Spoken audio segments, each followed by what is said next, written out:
আসসালামু আলাইকুম ভিউয়ার্স, আশা করি সবাই অনেক ভালো আছেন। তো বন্ধুরা, ফেসবুকে আমাদের হাজার হাজার ফলোয়ার থাকা সত্ত্বেও আমরা কেন আমাদের পোস্টে বেশি লাইক কমেন্ট পাই না এবং ভিউ পাই না? এটা হচ্ছে ফেসবুক থেকে হয়তো আপনার আইডি বা পেজের রিকমেন্ড অফ করে দিয়েছে, এজন্য এই সমস্যাটা দেখা দেয়। কিভাবে আপনাদের রিকমেন্ড ঠিক করবেন এবং আপনাদের রিকমেন্ডে কোনো ইস্যু চলে এসেছে কিনা সেটা কিভাবে চেক দিবেন, এবং যদি আপনার প্রোফাইলে এবং পেজে রিকমেন্ডে কোনো ইস্যু চলে আসে তাহলে কিভাবে সেটা ঠিক করবেন, জানতে হলে পুরো ভিডিওটা দেখতে হবে এবং এই ভিডিওটা কেমন হয়েছে অবশ্যই কমেন্টে জানাবেন। প্রথমে আপনারা আপনাদের ফেসবুকের প্রোফাইলে চলে যাবেন। ফেসবুকের প্রোফাইলে আসার পরে দেখতে পাচ্ছেন ফেসবুক বা পেজের এখান থেকে পার্সোনাল ড্যাশবোর্ড নামে একটা অপশন আপনারা পেয়ে যাবেন। তো পার্সোনাল ড্যাশবোর্ডে ক্লিক করবেন। পার্সোনাল ড্যাশবোর্ডে ক্লিক করার পর এখানে এমন একটা ইন্টারফেস শো করবে। তো আপনারা এখানে স্ক্রল ডাউন করে একটু নিচে যাবেন। যাওয়ার পরে একদম নিচের দিকে দেখতে পাবেন অপশন পাবেন আদার্স নামে। আদার্সের ডান সাইডে সি অল নামে একটা অপশন পেয়ে যাবেন। তো সি অলে ক্লিক করবেন। সি অলে ক্লিক করার পর এখান থেকে আপনারা একটু স্ক্রল ডাউন করে নিচে যাবেন। নিচে যাওয়ার পরে এখানে একটা অপশন আপনারা পেয়ে যাবেন, সেটা হচ্ছে পেজ রিকমেন্ডেশন। এই পেজ রিকমেন্ডেশনে ক্লিক করবেন।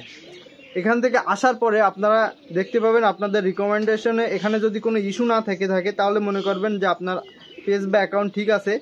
আর যদি এখানে ইস্যু দেখেন যে ইস্যুটা এখানে শো করতেছে, এমন যদি ইস্যু থাকে তাহলে ইস্যুটা আপনাদের সলভ করতে হবে। তো কিভাবে সলভ করবেন, এখান থেকে দেখেন আগে দেখতে হবে আপনার কি কন্টেন্টের ওপর ইস্যু চলে এসেছে। ভিউ কন্টেন্টে ক্লিক করবেন।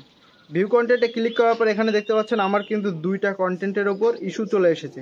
তো বন্ধুরা, দুইটা কন্টেন্টের ওপর ইস্যু চলে এসেছে। তো এই দুইটা আপনারা এখান থেকে দেখে নেবেন। এখানে এর উপর টাচ করে দেখে নেবেন।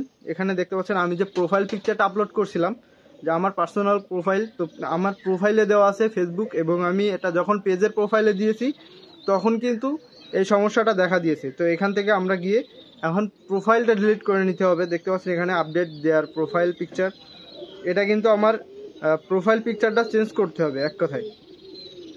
আর এখান থেকে সেকেন্ডটা দেখতে হবে, কি সেকেন্ড দ্বিতীয় নম্বরটা দেখেন 1 মাস আগে আইছে। তো এখানে দেখতে পাচ্ছেন আমি যে একটা পোস্ট করছিলাম 1 জানুয়ারি, তো এই পোস্টের ওপর আমার ইস্যু চলে এসেছে। তো এই পোস্টটাও আমার এখন প্রোফাইলে গিয়ে ডিলিট করতে হবে। এখান থেকে দেখতে পাচ্ছেন টেক অ্যাকশনে ক্লিক করার পর এখানে আসার পরে টেক অ্যাকশন নিচে ক্লিক করার পর ডিলিট পোস্ট লেখা আসতেছে। ডিলিট পোস্টে ক্লিক করে এখান থেকে ডিলিট করে দিবেন। তো সিম্পলি এখান থেকে দেখবেন একটু পরে রিকমেন্ডেশন থেকে ইস্যুটা চলে যাবে। তো এখান থেকে দেখতে পাচ্ছেন রিকমেন্ডেশন থেকে ইস্যু চলে গিয়েছে। তো এখানে একটা আবার রিভিউ কন্টেন্টে যাবেন, দেখবেন একটা মাত্র আছে, এটা আমার প্রোফাইল পিকচারটা চেঞ্জ করার সাথে সাথে এই ইস্যুটাও চলে যাবে। তো ধন্যবাদ, আজকের ভিডিও পর্যন্ত। আসসালামু আলাইকুম।